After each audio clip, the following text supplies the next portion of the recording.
So I think ever since the start of the Resident Evil series, the games have always had a little bit of an issue with combining action and horror. Because of the fact that Resident Evil is a series that is so focused on physical horrors, such as monsters literally attacking you, it's always been a little bit difficult to keep that tension throughout each game. Unlike Silent Hill, for instance, where a lot of the horror is supernatural or psychological, in Resident Evil, pretty much anything can be killed with enough bullets. In Resident Evil, pretty much anything can be killed with a rocket launcher, and that's typically how every Resident Evil game ends. And so as a result of the nature of the kind of horror that Resident Evil is focused on, we've always had a little bit of an issue with each game turning into an action game by the end. As I said, going all the way back to the start of things, in the first few games you get weapons such as pistols, shotguns, grenade launchers, crossbows, knives. You get a machine gun in Resident Evil 3. And so I think that even though people talk about Resident Evil like it should be a straight horror series, I think there's always been a little bit of an issue with that idea. Despite this, I do think that the classic Resident Evil games, namely 1, 2, 3, the remake of 1, 0, Code Veronica, I think all of these games are more horror than anything else. Then it was after this that we move into the action period of the series with Resident Evil 4, 5, 6, the 2 Revelations games. You can throw Operation Raccoon City in there, if you guys remember that game. It's not very good. Because I think starting with 4, that's really where the series turns into a full-fledged action series. Because 4 does have some horror elements, but the next game, 5, doesn't really. 6 tried to bring back some of the horror, but it really is kind of a mess of an entry. While it's kind of the black sheep of the series, a lot of people have gone back to it and have kind of said, you know what, this isn't that bad, and there are some really cool scenes, there are some cool ideas. And I think that's true, but also I do think it's kind of a mess of a game. And I think Resident Evil 6 is kind of the point wherein we first see Capcom struggling to decide what Resident Evil is supposed to be. Because that game came out in 2012, a full 16 years after the series had first debuted. And so there was certainly a divide in the fan base where you had people who liked the classic survival horror titles,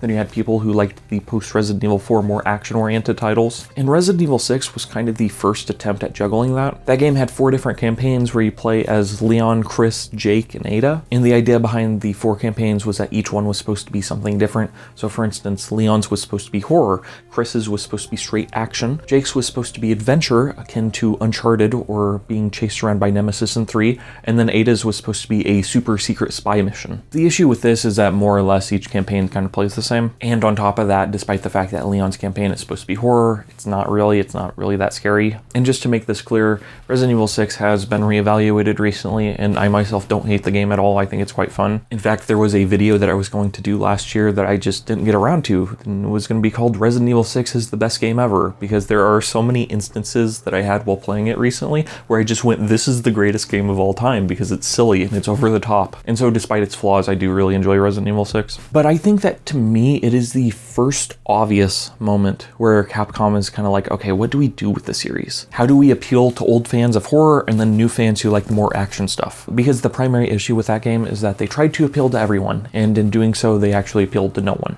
as is often the case whenever you try to make everyone happy. After this, you had Resident Evil 7, which was almost a soft reboot. It's in canon with the rest of the series, but at the same time it has a almost completely new cast of characters, and it feels like it harkens back to classic Resident Evil, to the idea of just investigating a manor. That game was a really big success, and then after that Capcom remade Resident Evil 2, which is almost a mashup of the original Resident Evil 2 and Resident Evil 4, where the series first started to become action-oriented. After the Resident Evil 2 and 3 remakes, you have Resident Evil Village, which is a direct sequel to 7, and honestly feels like a mashup of 4 and 7. You do have some really gross, creepy moments, but you also have a lot of action in there. After that, the remake of Resident Evil 4 came out, and they tried to make the game a little bit more horror-oriented, but it's still an action game through and through. And 3 years after the Resident Evil 4 remake, we have Resident Evil Requiem, the 9th main entry in the series, although it's not really the 9th. There have been a lot of games in the series.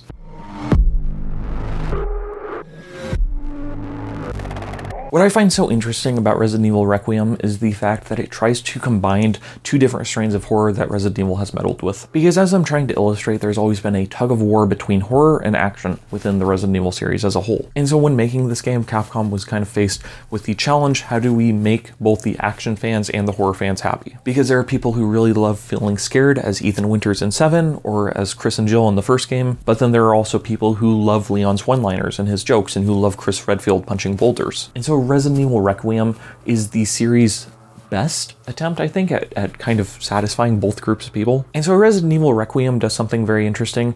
which is it essentially just kind of made two games and mashed them together. What I mean by that is that you play as two different characters throughout the game who have completely different means of dealing with their enemies. Grace Ashcroft is a newbie to the series. She's the daughter of Alyssa Ashcroft, who was in a Resident Evil spin-off game I haven't played. She has never fought zombies or monsters before, and so as a result, her sections play more like Resident Evil 1 or 2 or Resident Evil 7 than anything else. There's a lot of running and hiding. There's a lot of inventory management. Crafting is important in her campaign. You spend a large chunk of her campaign running away from the girl, who is the name of an enemy that cannot be killed, and so her campaign is based more around pure terror and horror than anything else. And then whenever you're not playing as Grace, you play as Leon. He's the 50-year-old series veteran who's kind of the fan favorite, who cracks one-liners and makes jokes at the expense of the villains. He uses pistols and shotguns and machine guns and rifles. He can roundhouse kick a zombie. He has a hatchet that he can use to explode zombies' heads. And he has muscles and a leather jacket, and he's a cool guy all around. And so basically what Resident Evil 9 did is it just said, we're going to make a game featuring both of these characters, we're going to make a game featuring both Grace and Leon, and we're going to interweave the campaigns. As I said, Resident Evil 6 is the series, in my opinion, their kind of first attempt at satisfying both parties. It's their attempt at satisfying action fans and horror fans and just anyone who the series could possibly appeal to. It's the reason why they have 4 different campaigns starring 4 different characters. But the thing is that whenever you're playing the game, you typically go through one campaign at a time. You play as Leon, then you play as Chris, then you play as Jake, then you play as Ada. With Resident Evil Requiem, you are switching back and forth between Grace and Leon pretty frequently. The first half of the game is more focused on Grace and on the horror of the situation, and then the back half of the game is more focused on Leon and the action of the situation. And on paper, I don't think that the game should work, but whenever you're actually playing it, I think it does. And I find it really strange because of the fact that I can't think of another game that is quite like this. Most of the main Resident Evil games do feature you switching back and forth between characters, so for instance, Chris and Jill in Resident Evil 1, Leon and Claire in Resident Evil 2, Code Veronica has Chris and Claire, Resident Evil 0 has Billy and Rebecca, but it's just really strange to play a game like this where you are switching, you're almost switching genres. Grace's sections are a lot more scary, if I'm being completely honest. They're a lot more terrifying than Leon's, because Grace is doing things like going down a slide of blood, or she's being almost chewed up by a dead body saw spinning blade thing, by like an evil thing in an underground lab that's like there to chop up dead bodies and drain their blood, and it's gross. And Grace is doing things like trying to save a child who's blind and protect her. And then you just have Leon over here, and he's like riding motorcycles up skyscrapers. He's fighting more tyrants. He's fighting Hunk, who is Hunk, by the way. There are a lot of people in denial that the Hunk fight is actually Hunk. No, it's 100% Hunk. How do I know this? I just know. And so it's really strange and bizarre to me to see a game like this that just almost feels like 2 different games mashed together, and more than that, it's very bizarre to feel like it works.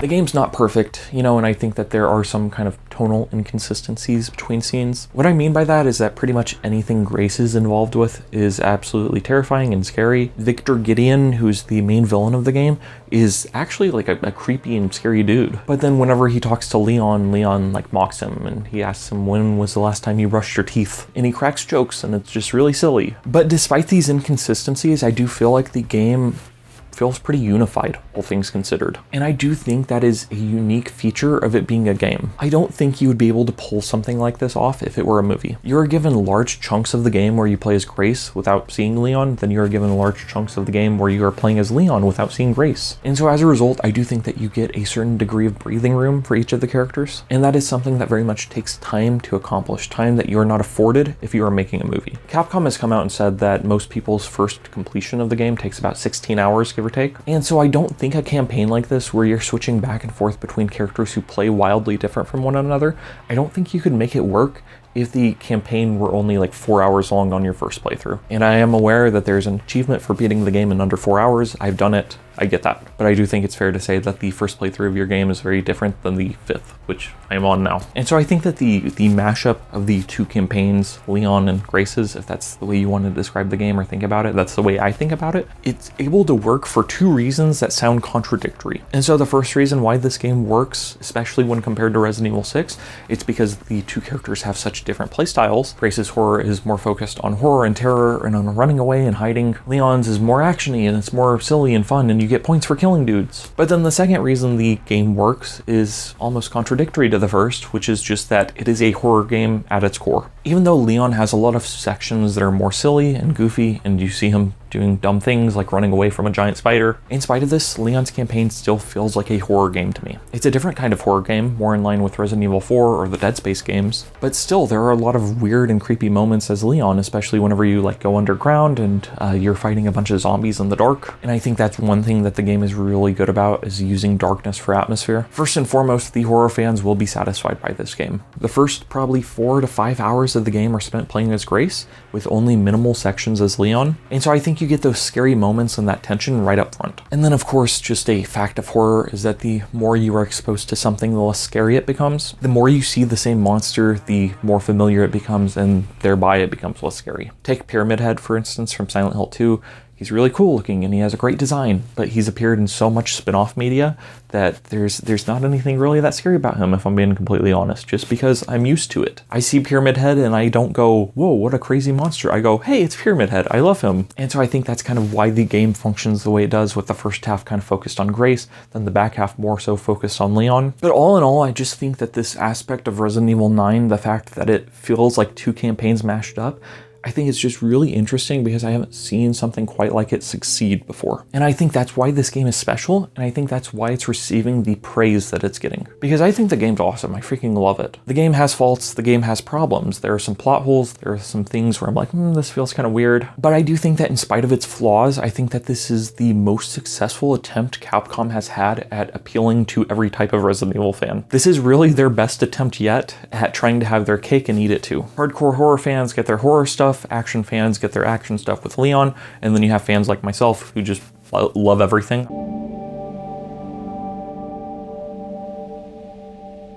And so it just makes me so happy to see a game like this succeed, because it is somewhat risky with its dual narrative that it has going on. And it really feels to me like Capcom has taken everything that they've learned from the Resident Evil series as a whole, and they've put it to good use here. And so I'm just really happy that the game is succeeding. I'm happy it's being received well. I hope we get many more Resident Evil games for years to come. And while I do think that honestly this approach has limited use, I don't know that I want every Resident Evil game to be like this going forward, but at the same time, for what it is now in this time period in the year 2026, I really love it. And it really just kind of feels like a good balance between the two sides of Resident Evil, between the horror and the action. So this is what I got. Thank you for watching. I've been on a horror game kick recently due to this game. I've been meaning for months to do a video on Silent Hill F, so I will try to do that within the next little bit of time. And really, I just feel jazzed up about horror again. I love horror. It's kind of my home genre. It means a lot to me. And so let me know if there are any horror games I should talk about next. I'm replaying Silent Hill Origins right now,